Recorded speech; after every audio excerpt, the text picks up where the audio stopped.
face to equal the playing field. Affirmative action, once lauded as a great tool toward equality, has become much maligned by some segments of our society.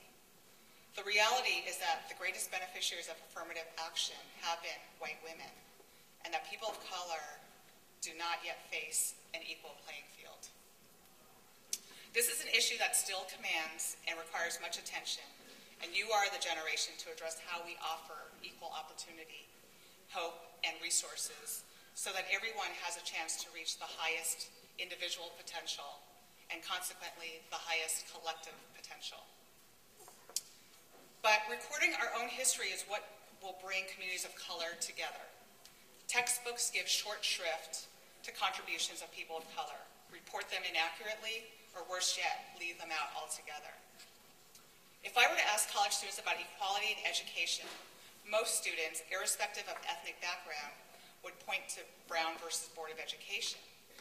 But it may surprise you that a number of earlier public school education cases involved Chinese Americans. As I wrote at Asian Week in August of 2006, I said, as Asian civil rights activists cheered in May 2004, the 50th anniversary of the United States Supreme Court case, Brown versus Board of Education, the nation's highest court declared that the separate but equal doctrine had no place in the field of public education. Many Chinese Americans still felt left out of the diversity dialogue. Indeed, race discussions, whether pertaining to education, work, housing, or healthcare, still predominantly follow a black-white paradigm. Today, still less than 1% of the news stories covered in mainstream media mention Asian Americans. And if you look at the type of coverage, there is still a lot of coverage on the negativity. And we need only to look in the field of politics with San Francisco Supervisor Ed Ju, Julie Lee, who was linked to Secretary of State Kevin Shelley, and more recently, Norman Shu, who was a fundraiser felon, shall we say, from the Bay Area, who was living in New York. And I actually encountered him in Burlingame. So I'm very disappointed that people like that would hurt our community. But when we think about it, why does one person's action taint an entire community? The highest number of serial killers are white males, and yet not everyone presumes that white males have the propensity to be serial killers. So that is something that we who should be writing to mainstream media and countering these type of stereotypical coverage. And while the coverage may be accurate, what I submit to you is that when you overpublish a particular story, you enhance the negativity. And if you look at cases like Wen Ho Lee, it was a newspaper that actually convicted Wen Ho Lee before he went through the justice system. And we also have a case of Katrina Leong, who allegedly was the sex matron to several FBI agents and took FBI secrets. And yet when the US government dropped charges against her, the retraction and that kind of coverage was buried in the middle of a newspaper. So I looked to San Francisco, my city, and our state, where historic and systematic discrimination against persons of Chinese descent has been the most virulent, perhaps more so because of the concentrated population. Chinese American history, that is still unfortunately a mere footnote. And this year we celebrate or remember the 125th anniversary of the Chinese Exclusion Act, which lasted from 1882 all the way, really the vestiges were not lifted until 1968. Even law students who study in California are rarely exposed to the public school cases that predate Brown versus Board of Education, particularly those that involve Chinese or Latinos. The U.S. Supreme Court cases involving Chinese Americans in public schools came more than a generation before, and I just mentioned some of them to you and hope that you'll look them up and read more in detail. I actually found them out quite by accident reading an outside law book while in law school. And the first is Gunlam v. Rice, and that was in 1927. And this is a U.S. Supreme Court case brought by a father in Mississippi. His 9-year-old daughter, Martha, was U.S. born, and she was acknowledged as U.S. born, and she wanted to attend a public school. So the question before this U.S. Supreme Court was, did Little Martha fall under the category of colored. And the U.S. Supreme Court essentially decided that yellow was a color, so therefore she should not be admitted to public schools. A case heard several decades earlier at the California Supreme Court ended in a different result for another Chinese-American girl, Mimi Tate. But in the end, Mimi was relegated to a separate but equal school, the quote-unquote separate but equal. And that case is Tate v. Hurley, and that was in 1885. And this involves Spring Valley Elementary School, which I believe still exists today. I'm looking over at Jane. And I looked to my own grandfather, who was in a segregated school, because my grandfather was born in San Francisco in 1892. And my mother also went to that school, and that was the Commodore, it was the Commodore Stockton Elementary School, and it's now been renamed Gordon J. Lab School. And even when, in my mom's generation, when she went to that elementary school, Asian teachers were not allowed to teach at that school. So that's just quite shocking given the population of pretty much all Chinese students. So until the Brown decision in 1954, school districts could force students of a particular race to attend racially segregated schools under the separate but equal doctrine. So typically schools were established for whites, and then schools either for individual races, but more likely all other races combined. So the difficulty faced in 1884 with the Tate v. Hurley case was that San Francisco had not yet established a separate school for Chinese students. And so ultimately Spring Valley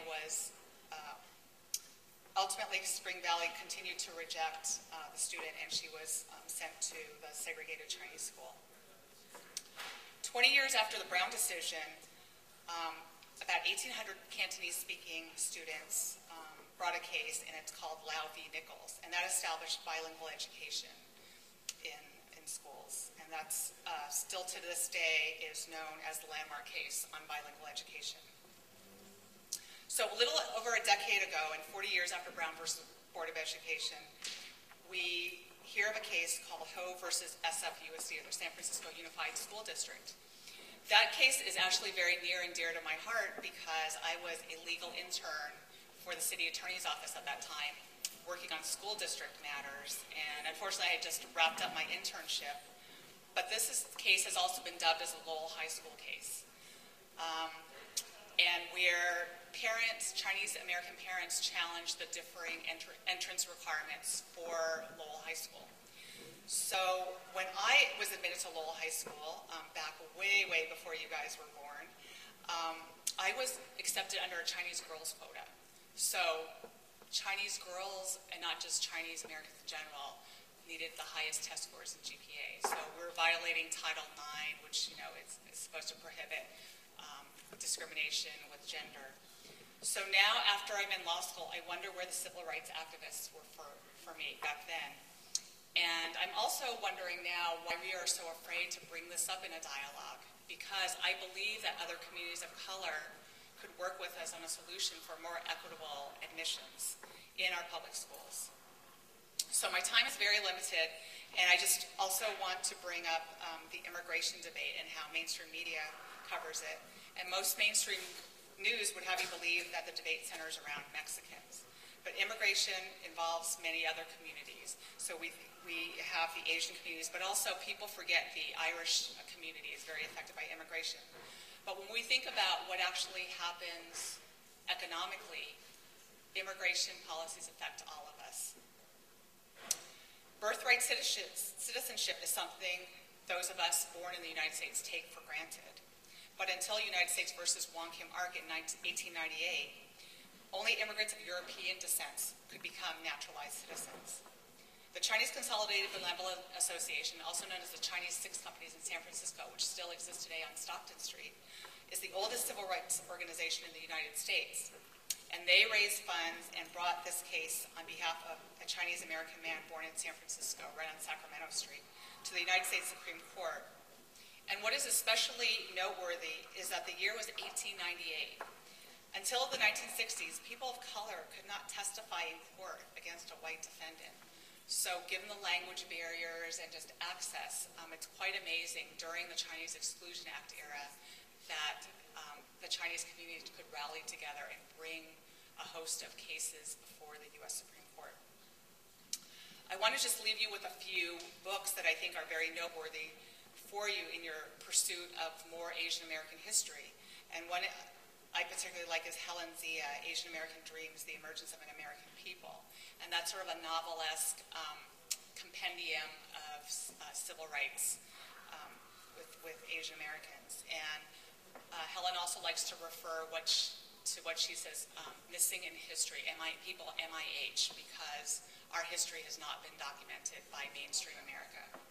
Also, Professor Don Nakanishi at UCLA, he contributes to an annual Asian American in Politics almanac, but he also has authored a book called Asian American Politics, Law, Participation, and Policy. And finally, because this is a celebration of Asian American women, Judy Young has authored 2 volumes of Unbound Feet, which talk about contributions specifically of Asian American women. And I was quite surprised, and I have had the pleasure of meeting Maggie G, who's the first Asian American pilot with the Air Force. So communities of color divided are communities of color fallen. Communities of color divided are communities of color fallen. We must all take an effort to learn of each other's history and accomplishments and work together for the betterment of the world. Small changes make big differences. I point to 2006 Nobel Peace Prize winner Mohammad Yunus, a Bangladeshi banker and economist who introduced to the world the great benefit of micro-giving. Just investing a small amount to those in need reaps exponential rewards. And he particularly targeted those in agriculture, farmers, and women. And these people have gone on to have very successful individual businesses, which benefits their community as a whole. So I want to leave you with some pearls of wisdom and talk about a little bit about mentorship and your moral compass. So to Generation X and Y and the XX and XY, women and men, I encourage you to enter the world with passion and compassion. I have discovered that good professionals know about their communities, but great professionals are involved in their communities. Each pearl of learning becomes a pearl of wisdom over time. Seek many mentors, even those who are younger than yourself. Bring back the world of personal relationships and talk to people face to face rather than machine to machine. Always keep your moral compass. I see too many people in this energized iPod and text messaging generation to want to avoid face-to-face contact. But the best professionals and the best contributors actually learn about people, and you can only do that eyeball to eyeball. I have so many law students that come to me who are some of my interns, and they say they want to be litigators. But I say, how can you be a litigator when you're afraid to look people in the eye and you can't read body language? Similarly with journalists, until you read body language, you really can't judge somebody's credibility.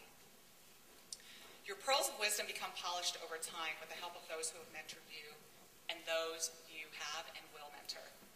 The strand is strung with integrity. Keep your moral compass and your integrity strong, or the strand of pearls will break and you will lose your pearls of wisdom. As many women can appreciate, a high-quality strand of pearls is a cherished heirloom to be handed to the next generation. Finally, I leave you with the words of the late UC Berkeley Chancellor Changlin Tim.